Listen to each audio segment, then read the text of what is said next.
जहां सांस थम जाए। अभिमन्यु। दोस्तों, आज मैं आपको एक ऐसी घटना सुनाने जा रहा हूं जिसने मेरी सोच, मेरी नींद और मेरी आत्मा तीनों को हिला दिया। यह कहानी एक शापित म्यूजिक बॉक्स की है और एक लड़के की जिसका नाम आर्यन था। आर्यन 26 वर्ष का था। वह घर से वीडियो एडिटिंग का काम करता था। जिंदगी साधारण थी। उसे एक शौक था पुरानी वस्तुएं जोड़ने का। एक दिन मैं उसके घर गया तो उसने मुझे एक लकड़ी का म्यूजिक बॉक्स दिखाया। बहुत पुरानी नक्काशी थी। अंदर एक छोटी बैलेरिना थी जो चाबी घुमाने पर घूमती थी। आर्यन बोला, यह मुझे कबाड़ी बाजार में मिला। दुकानदार अजीब तरह से मुस्कुरा रहा था और जाते जाते बोला कि इसे रात के 3 बजे कभी मत बजाना। हमें लगा कि वह मजाक कर रहा होगा और आर्यन बॉक्स घर ले आया। आर्यन के पास मैक्स नाम का एक सुवर्ण कुत्ता था, बहुत प्यारा और कोमल स्वभाव का। लेकिन जैसे ही म्यूजिक बॉक्स डेस्क पर रखा, मैक्स उस कमरे की दहलीज से पलट गया। वह अंदर आने से डर रहा था। एक शाम आर्यन ने चाबी घुमाई और एक धीमी उदास धुन बज उठी। उसी क्षण मैक्स डर कर पलंग के नीचे छिप गया। पहली बार आर्यन हंसा, दूसरी बार चौंका, तीसरी बार उसे बेचैनी होने लगी। धीरे धीरे संगीत आर्यन की आदत बन गया। वह काम करते समय बार बार बॉक्स बजाता। उसे लगता जैसे दिमाग हल्का हो रहा हो, पर वह बदलने लगा। उसकी भूख मिट गई, उसकी आंखें लाल और धंसी हुई लगने लगीं। और एक अजीब बात सामने आई। हर बार बॉक्स खोलने पर बैलेरिना की मुद्रा बदली होती। एक रात आर्यन को भयंकर सपना आया। उसने देखा कि वह एक विशाल अंधेरे म्यूजिक बॉक्स के अंदर खड़ा है। चारों तरफ लकड़ी की नक्काशी, वही धुन की गूंज और सामने बैलेरिना। वह धीरे धीरे मानव रूप में बदल रही थी। लंबा चेहरा, काली आंखें, लंबी डरावनी मुस्कान। वह आर्यन पर झपटने ही वाली थी कि वह नींद से जाग पड़ा। लेकिन असली डर तब शुरू हुआ। म्यूजिक बॉक्स अपने आप बज रहा था।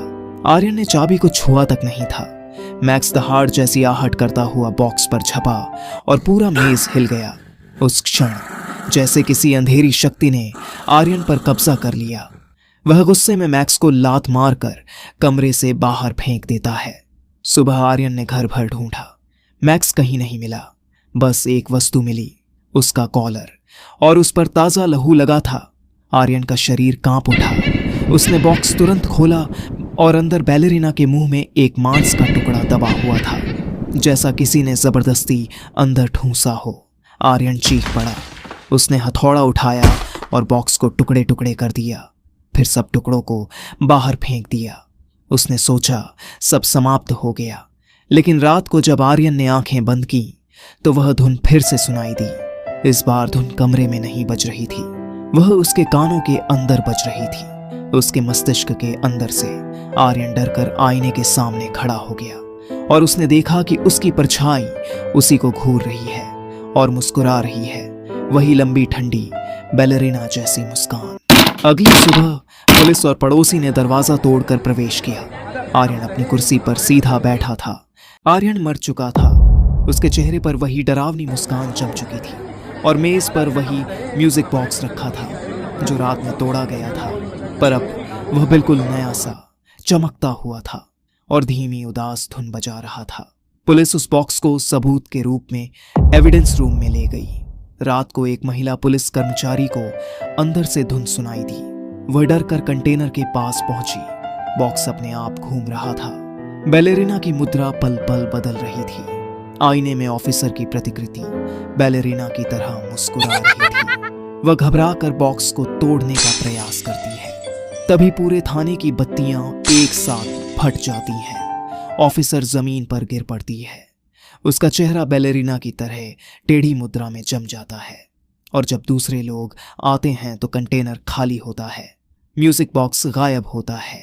उसके बाद बॉक्स शहर की सड़कों पर दिखने लगता है। रात की धुंध में एक महिला विद्यार्थी उसे देख लेती है।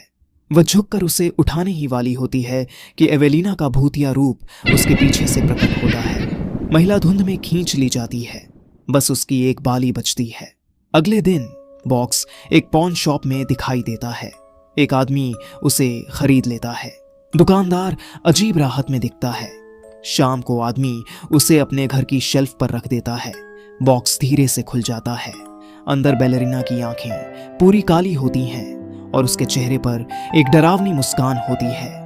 जैसे ही आदमी पीछे मुड़कर जाता है, बैलेरिना अपना सर धीरे से कैमरे की ओर घुमा लेती है।